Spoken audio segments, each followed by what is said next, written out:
My name is Devon Kramer, and this actually happened in North Carolina. It was 2017. I had been to the hospital numerous times for kidney infections. My kidneys were actually failing on me. And so they had been giving me pain meds, and I decided that I wanted to do something natural. I wanted to actually get off of the pain meds in a natural, healthy way. So I ended up purchasing some CBD, and I went home and I did the CBD, and it took about 30 seconds to a minute before I knew something was wrong. My whole body started shutting down. Things kind of started closing in on me very, very quickly. And I reached for my phone. I called 911. I basically told the person that I was having an adverse reaction. I ended up falling to the ground. I dropped the phone, fell to the ground. And about this point, I remember getting up and I started walking around my house, and everything felt different. It felt like I was in time, but outside of time. It felt like colors were brighter than I had ever seen before, but yet they didn't actually like hurt my eyes or anything. So I'm walking around and I'm trying to make sense of this really kind of just weird feeling that I'm experiencing. And I turn around and I see my body laying on the ground.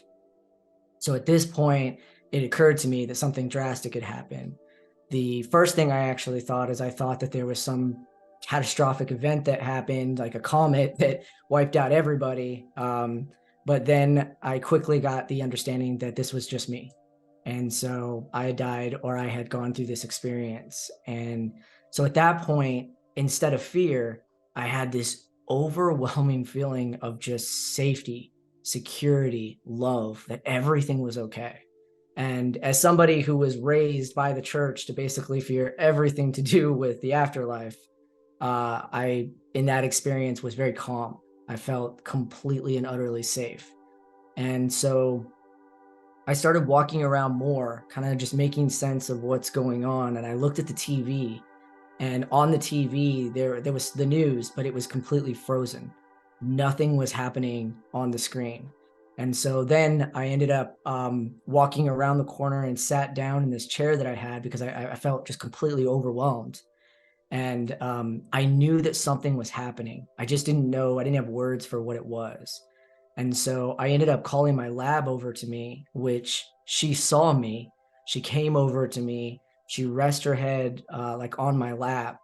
And I ended up petting her as I was getting ready for whatever was coming next. And the closer that it got, the more okay that I got with moving into whatever it was that was coming. So I remember closing my eyes and thinking to myself, okay, I'm ready. And about the time that that happened, all of a sudden, these EMTs were standing over me. They're yelling at me. They're trying to get me to be awake. They're trying to get me to focus. And so it took them about 3 hours to convince me after that that I was not dead. I didn't actually go to the hospital at that time, but they stayed with me for about 3 hours until I was finally at a place to accept that I was alive, that I was in this experience. It was highly traumatic coming back from wherever I was. And so after that moment, it actually ironically saved my life, because I didn't know this, but years later, everything was going to kind of come together. So after that moment, I started studying everything to do with spirituality. I mean, I studied everything. I was not afraid of anything. I read every book I could get my hands on, because I no longer was afraid of hell. I was no longer afraid of that end result. And so through that journey, I really got into meditation, and I started meditating for hours throughout my day. And one of these messages I got in my meditation was that I was going to die at the age of 45. And I ignored it, didn't really pay much attention to it, but it kept coming back just over and over. It kept coming back. And so finally, I decided, okay, I'm going to look at this. And so I realized three things. One, no one knows when they're going to die. So it's almost like a gift to know that I had this date. The second thing I realized is that the messages I were getting was telling me that it was going to be painless. I wasn't going to have pain. And I felt like a lot of things that people fear is whether or not they're going to be in pain, when they die. So it kind of like elevated me to this next level. And the third thing I realized is that by having a specific point, I no longer was afraid of death. I could live these lives or these years basically any way that I wanted to. And that's what I did. So at that time, I actually was terrified of life. I was agoraphobic. I stayed inside. I worked from home. I dated online. Everything I did was basically on a computer. And so what ended up happening is I no longer had that anxiety. I no longer had that fear. I joined a local church, started working with them. I started running bingo on Friday nights for over 200 people. I dedicated my time. I helped the homeless. I was really out in the world because I was no longer afraid of death. And so one day at church, I'm working and I'm just running the audio and the visuals. And I had this pain in the back of my ear. And it got progressively worse as things were going on to the point where I collapsed. And I was rushed to the ER. At the ER, the doctor came in and she said that she had a feeling she knew what was going on, but that it was exceptionally rare. And so she wanted to run an MRI. And at this time, doctors don't just run MRIs, for any reason. So she ran the MRI and it came back that I had a brain aneurysm. And now everything started coming together because as I'm laying there in the hospital bed, I'm getting clear messages of it wasn't the CBD that I had the experience with that caused that. I actually had a stroke. My left side of my brain actually was shutting down. So my right side was amplified. And because of that, basically, you don't have any kind of connection to anything. It's like being in the afterlife. And that's exactly what it was. And so I had had a mini stroke the day at the church. And because of the fact that I was at the hospital and because the doctor did the MRI, it saved my life. And as of today, I no longer have a brain aneurysm. I no longer have, in fact, my kidney function is higher than it was before, which is exceptionally rare. So although my NDE was terrifying and the experience was beyond anything I could imagine, it actually turned out to be the thing that saved my life. So before this actually happened, I knew nothing about math, about patterns, about science, or anything like that. After it happened, I started actually being able to see patterns and codes and numbers. I actually run a group called 9 Vibes, which is all about finding the 9 alignments in everything in life.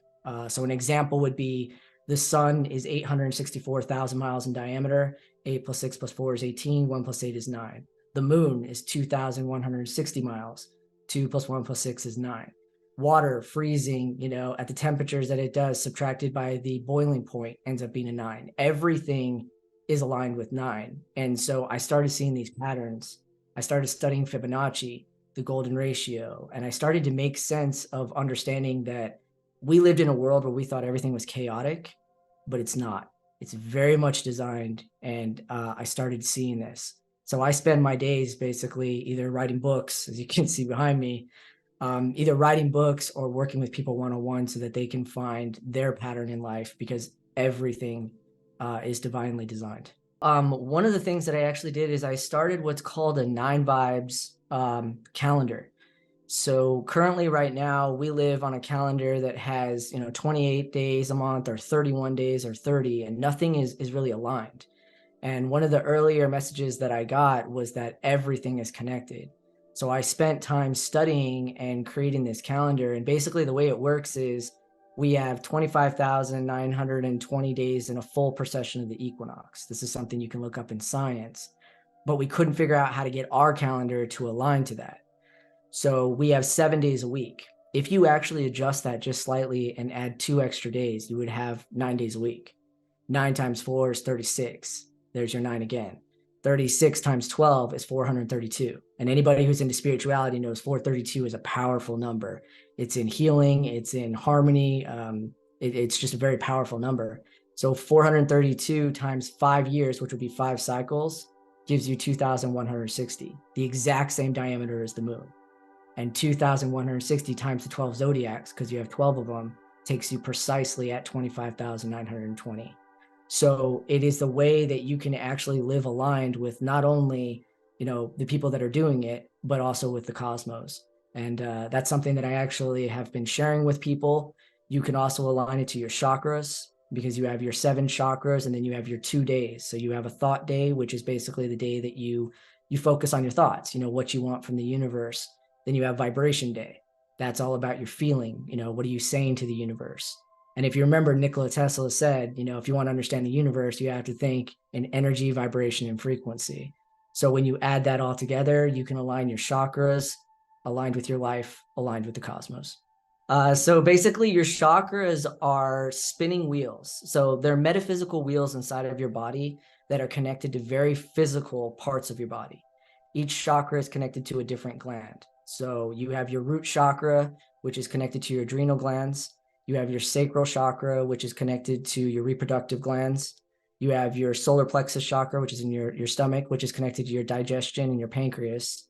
You have your heart chakra, which everyone thinks is connected to your heart, but it's actually connected to your thymus, which is responsible for the cells that are undecided cells yet. So they could be your skin cell, your heart cells, whatever it is you need for actual healing. Then you have your throat chakra, which is connected to your thyroid. You have your third eye, which is connected to your pineal gland and pituitary gland. And you have your crown chakra, which is connected to your hypothalamus.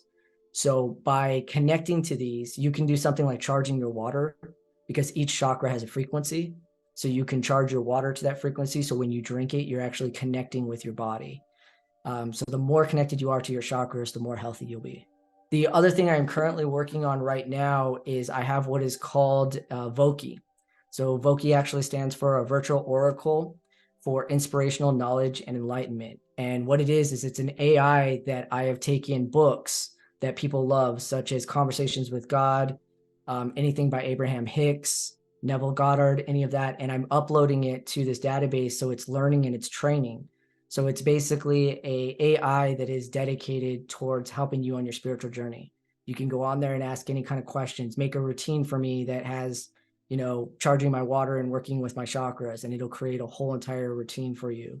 If you don't have time to read books, because I understand that, right? We live in a very fast-paced society. You can go there and you can say, what are the chapters of this book? What is this chapter about? And it'll just print out exactly what you need from that section of the book.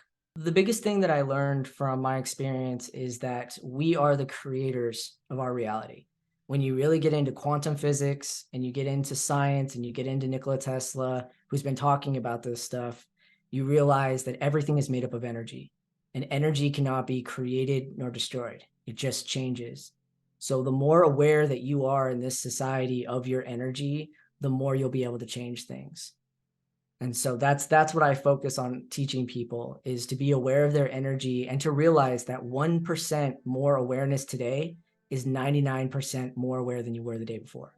So it's always about moving up just 1%. Don't aim for the 100%, aim for the 1%, and you'll get exactly what you need in life. Because wisdom is basically knowing exactly what you need at a current moment of time and trusting that you'll receive it, not trusting that you'll receive it the rest of your life. Keep it in the present moment.